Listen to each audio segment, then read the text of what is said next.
Our research into women in alternatives showed that women make up just 1/5 of the workforce in the alternative assets industry. Those figures become even starker when you look at the most senior positions. Women account for less than 10% of the top positions in the alternative space. However, despite gender parity being a long way off, our Future of Alternatives report showed us that over half of investors and 60% of fund managers think a diverse workforce is beneficial for achieving investment objectives. Investors are responding proactively. 50% of investors have diversity policies in place. However, only 17% of fund managers do. To understand the lay of the land today, I spoke to Kelly Rao and Camille Saro of KPMG to find out more about their work on the topic of gender diversity. KPMG have been looking at this since 2011, and over that time has seen the conversation shift from defining exactly what the problem is to actually trying to solve the issue. From KPMG's perspective, alternative managers are looking at this for a few reasons.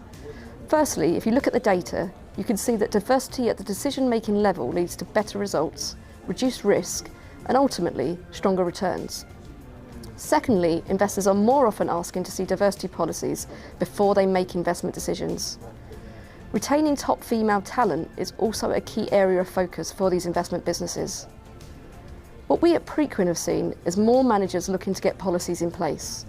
21% of fund managers plan to implement diversity policies at their firms within the next 5 years. If all of them were to act on these plans, it would more than double the number of firms where gender diversity is an issue on the table. Improving gender diversity is a long-term game, and it's unlikely that parity will be achieved in the next 5 years. However, if our report is anything to go by, we will see investors and fund managers begin to prioritise female representation.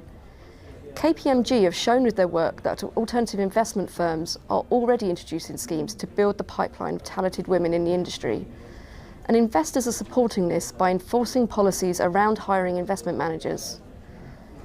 The number of alternative investment professionals who believe diversity doesn't have a role to play in the achievement of investment objectives is dwindling, and we expect women will have a much bigger part to play in the alternatives industry in 2023.